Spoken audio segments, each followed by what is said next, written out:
कि कहीं ना कहीं नीतीश कुमार के राजनीति समाप्त करे खातिर एक लंबा लॉबी चल रहा बा। तेजस्वी यादव के मोकामा जीतला के बाद से नीतीश कुमार के हार साफ नजर आ रहा कि कहीं ना कहीं तेजस्वी यादव अब अपना के बदल चुकल बा। आर.सी.पी. सिंह चुनाव प्रचार में ना गईले, लेकिन वो अपन काम पहले ही कर दिले रहन।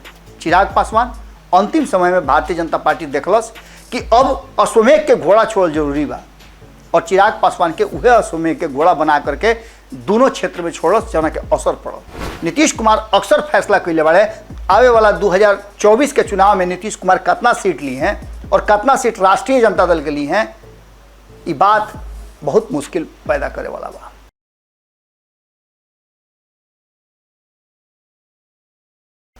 इहो जहमत उठा के देखब, इहो जहमत उठा के देखब तारा साया में आके देखब, इहो जहमत उठा के देखब तारा साया में आके देखब। सुनी ले कि पत्थर के शहर है, सुनी ले कि पत्थर के शहर है, इस शहर में दर्पण लगा के देखब। गोड़ लागत नहीं हेरा से अभिनंदन बरुआ लोग के खूंटा ठोक। बिहार और बिहार के राजनीति एकरा के जतना रुआ बुझब नु उतने रुआ बुझाई कि अभी और बुझे के जरूरत बा। कारण कि जानता नहीं रुआ लोकतंत्र के ई जननी हो। आप जतना राजनीति बिहार में होला उतना पूरा दुनिया में ना होला। अब ये बात के दावा सबे करे लागल बा, कारण कि हर कण कण में यह राजनीति बसल बा। जीत में भी राजनीति बा, हार में भी राजनीति बा, जीतला के बाद का कहे के बा, हारला के बाद का कहे के बा, कहाँ अपन जगह निकाल लेवे के बा। ये बात बिहार के अब राजनीति के ककहरा पढ़े वाला बच्चा भी सीखे लगले। मात्र 5 साल 6 साल में रुआ देखले हो कि बिहार और देश के राजनीति में दूगो ऐसा चेहरा नजर अइले कि उनका देखा देखी लगातार चेहरा के भरमार होके लागल। चिराग पासवान के जैसे ही एंट्री राजनीति में भइल, सिनेमा छोड़ ले, ओकरा बाद से लगातार युवा पीढ़ी राजनीति में आवे लागल। तेजस्वी यादव 2015 में जब राजनीति में पदार्पण कैले तो कहल गई कि वो अपना पिताजी के विरासत संभाले आयल बा। हालांकि लोकतंत्र में विरासत जैसन कोनो चीज होखे ना, लेकिन रुआ कोई गो सिनेमा में देखले हो कब कि पिता के बाद पुत्र के लोकतंत्र में मान लियाला। पिता अगर मुख्यमंत्री के कुर्सी से हटले तो पत्नी के, बेटा के, बेटी के बना दियाला। लेकिन इस सिनेमा ना है, वास्तविकता हकीकत है। और एकरा में तनी मनी अंतर बा। अंतर ई बा कि लालू प्रसाद भले ही तेजस्वी यादव के और तेज प्रताप यादव के राजनीति में प्रवेश अपना दम पर करेले, लेकिन राजनीतिक गुण उनका में भीतर से रहे। चिराग पासवान के साथ भी यह स्थिति रहे। चिराग पासवान भी लइकाइए से जब गोदी में हुई हैं तो घर से राजनीति सिखाता रहे। ऐसे कि रामविलास पासवान के कहल जात रहे कि मौसम वैज्ञानिक हवे, और सत्ता जहां ओइजा उनका के उनकर नसीब कहीं, उनकर राजनीतिक सूझबूझ कहीं लेके पहुंच जात रहे। सरकार केंद्र में केहू केहू को, लेकिन उनमें मंत्री जरूर रही हैं रामविलास पासवान। अंतिम समय तक अपना जीवन के वो मंत्री के पद पर रहन, और चिराग पासवान के बहुत सारा कुछ सिखा के गईले। लालू प्रसाद जीवित बाड़न, भले जेल में बाड़न, लेकिन जेल में अधिक समय बितौला के बाद भी लालू प्रसाद तेजस्वी यादव के पूरा परिपक्व कर ले बड़े। और तेजस्वी यादव में कई राजनेता के गुण भरल बा। नीतीश कुमार के साथ रहले, उनको गुण बा, और यह चीज़ कहीं ना कहीं चिराग पासवान में भी बा। वो खूब बढ़िया से अब जान गए बड़ा कि कैसे राजनीति में मोल भाव कई जाला, जेकर फायदा और जेकर घाटा वालों के सामने बा।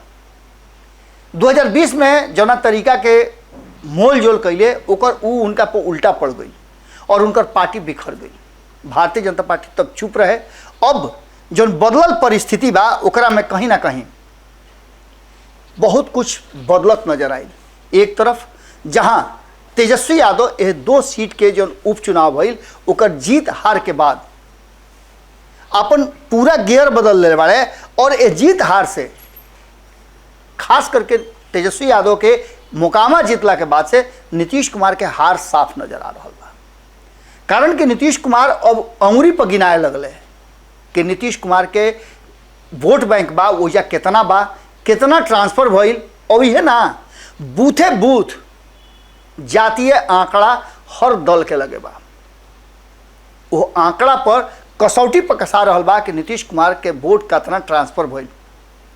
एकरा में सबसे बड़ दावा आरसीपी सिंह के बाद जौन वो लोग देखले होखब, सुनले भी होखब, ओकरा के चर्चा पर लगातार 24 घंटा से चल रहा बा। जैसे ही परिणाम आई वैसे ही आरसीपी सिंह ई बात कह दिले कि नीतीश कुमार के वोट ट्रांसफर नहीं के भइल। और होखो भी कैसे, चुनाव के ठीक कुछ दिन पहले आरसीपी सिंह वो क्षेत्र में जा करके अगल बगल के लोग के भी मीटिंग करके और ये बात साफ कर दिल रहन कि नीतीश कुमार अलग बाड़े, हम अलग बानी।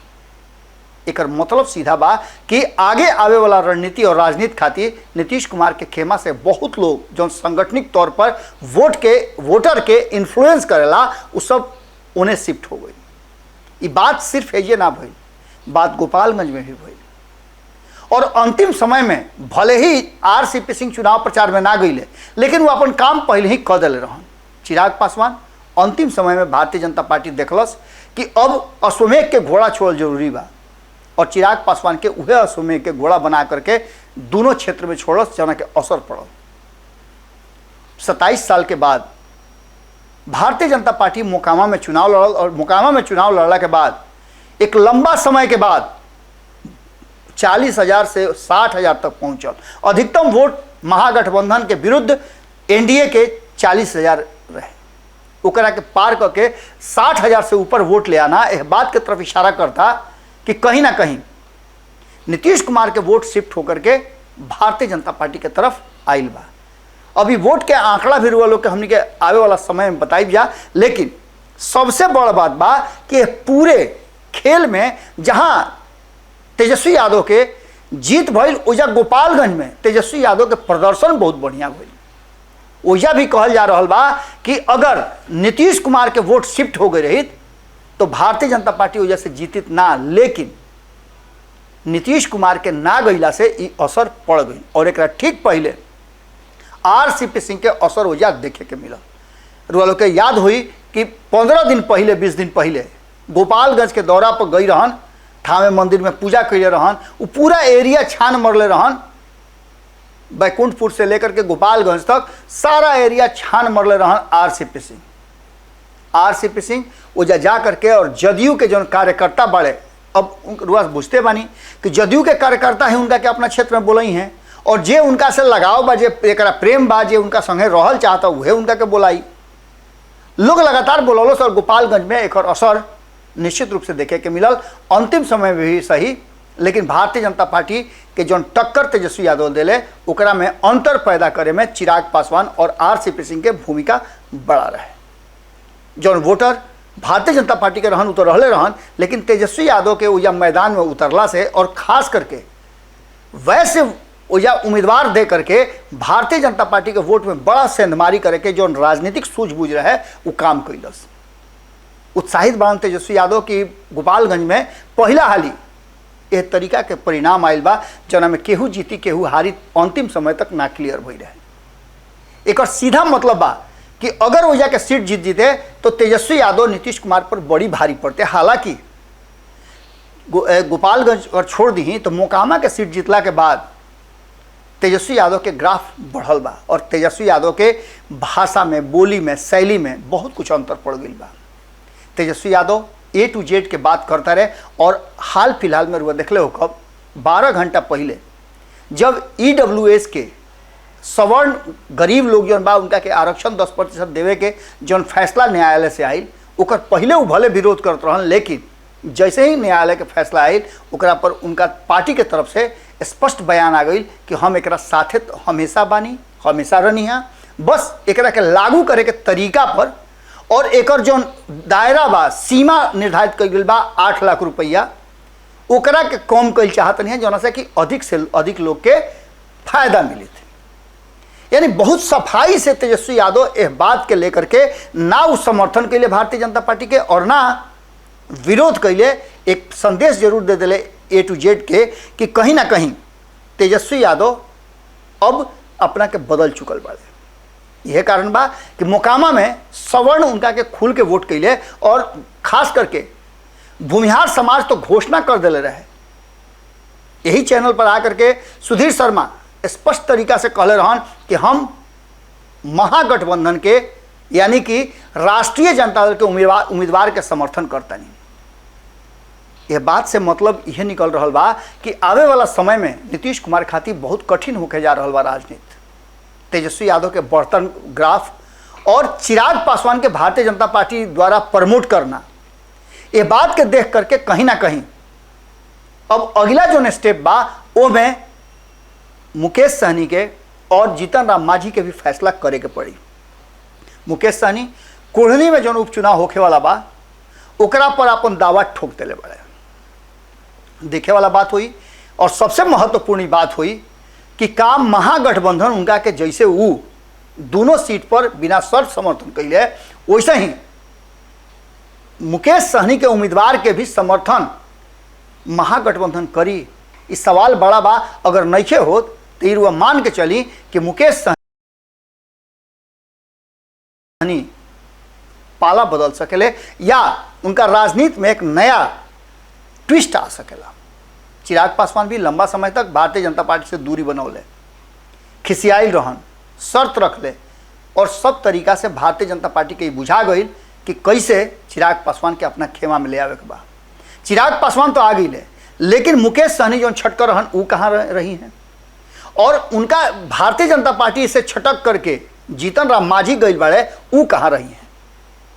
एक साथ साथ जदयू के भी कहल जा रहा बा कि बहुत सारा एमपी बाड़े, एमएलए बाड़े वो संपर्क में बाड़े भारतीय जनता पार्टी के। हालांकि दावा ये दोनों तरफ से कल जा रहा बा और खास करके आलोक मेहता ये कह करके कि भारतीय जनता पार्टी के संपर्क में दोनों खेमा के लोग बा। ये बात से और थोड़ा सा बल मिलत रुए और ये बात जौना परिप्रेक्ष्य में कहले है ओकरा के ठीक उल्टा कह के देखल जा रहा बा कि कहीं ना कहीं नीतीश कुमार के राजनीति समाप्त करे खातिर एक लंबा लॉबी चल रहा बा। एक बात लोग मान के चली कि जीतन राम मांझी के जेने मौका मिली उन्हें उजाए खातिर अपन 24 घंटा बोरिया बिस्तर बांध के तैयार रहे।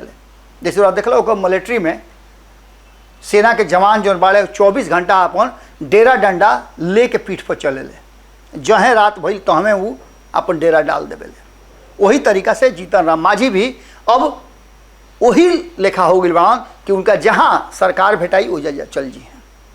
कुछ दिन पहले वो बयान भी दिले रहे, लेकिन ये सब बात से अलग जहाँ एक तरफ चिराग पासवान के भारतीय जनता पार्टी के साथ मिलल और भारतीय जनता पार्टी जो बिल्कुल अलग हो गई रहे बिहार में, वो भारतीय जनता पार्टी के एगो पार्टी मिल गई जौन की एनडीए कहाए खातिर भारतीय जनता पार्टी के जरूरी रहला।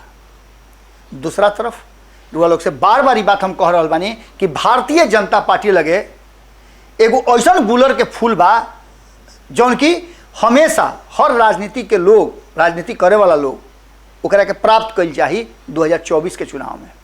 वो बा नीतीश कुमार के बाहर भइला से 16 गो सीट भाजपा के खाता में जाना। ये बात के बड़ा उमख के कहले हा भारतीय जनता पार्टी के नेता सम्राट चौधरी से लेकर के अन्य नेता ये बात के कहता रहे। अखिलेश सिंह से हमारा बातचीत बही रहे, वो कहले कि हमनी के 2024 में 40 के 40 सीट पर बिहार में लड़ब जा, गठबंधन में जे रही ओकरा के बांटब जा। वैसे ही 243 सीट अब के हमनी के पहला आली फैसला करे के मौका मिलल बा लंबा समय के बाद। 243 सीट पर हमनी के ठोक बजा के, खूटा ठोक के जेकरा के देवे कही ओकरा के देव जा। ओकरा में के शामिल होई इरुआ समझ सकता नहीं। महागठबंधन के मारा मारी और दूसरा तरफ जौना तरीका से नीतीश कुमार और तेजस्वी यादव के संबंध चल रहा बा, ये कितना लंबा चली। नीतीश कुमार अक्सर फैसला कैले बाड़े आवे वाला 2024 के चुनाव में नीतीश कुमार कितना सीट ली हैं और कितना सीट राष्ट्रीय जनता दल के ली हैं, ये बात बहुत मुश्किल पैदा करे वाला बा। अब देखे वाला बात ये हुई कि जहाँ एक तरफ चिराग पासवान रास्ता दिखा दिले, वो रास्ता पर अब धीरे धीरे मुकेश सहनी सब कुछ भुला के मुकेश सहनी के भी भारतीय जनता पार्टी अपना खेमा में बुलावता। दूसरा तरफ जीतन राम मांझी वो पूरे तैयारी में अपन रास्ता देख रहा बा, समय देख रहा बा कि कब उनका शिफ्ट करे के बा। कारण कि उनकर जैसे नीतीश कुमार रह करके महागठबंधन में भारतीय जनता पार्टी के नीति के समर्थन करत रहन, वैसे ही जीतन राम मांझी भी अब भारतीय जनता पार्टी के समय समय पर समर्थन करे लागल बाड़े। एक सीधा सा मतलब बा कि तेजस्वी यादव के जीत से भले वो अपने सीट जीत ले, लेकिन यह जीत से नीतीश कुमार के कहीं ना कहीं हार छुपल बा। और ये जीत हार में कई लोग के लॉटरी लागे वाला बा, जना में चिराग पासवान के तो लॉटरी लाग गई, श्रेय सभे ले रहल बा। ओमें अब सहनी और माझी के कहल जा रहल बा कि जुगाड़ हो गई बा। देखे वाला बात हुई कि कुढ़नी के चुनाव का असर देखा रहल बा। फिर कल रुआ लोग से भेंट हुई, तब तक खातिर रुआ लोग से इजाज़त चाहब। और संगे संगे एगो रुआ लोग से बहुत बढ़िया बात कहे जा रहल बानी, रुआ लोग के बधाई देवे जा रहल बानी, अभिनंदन करतानी, हेरा से रुआ लोग के अभिनंदन करतानी कि हमनी के 10,000 अब सदस्य हो गए या 10,000 के परिवार हमनी के हो गई।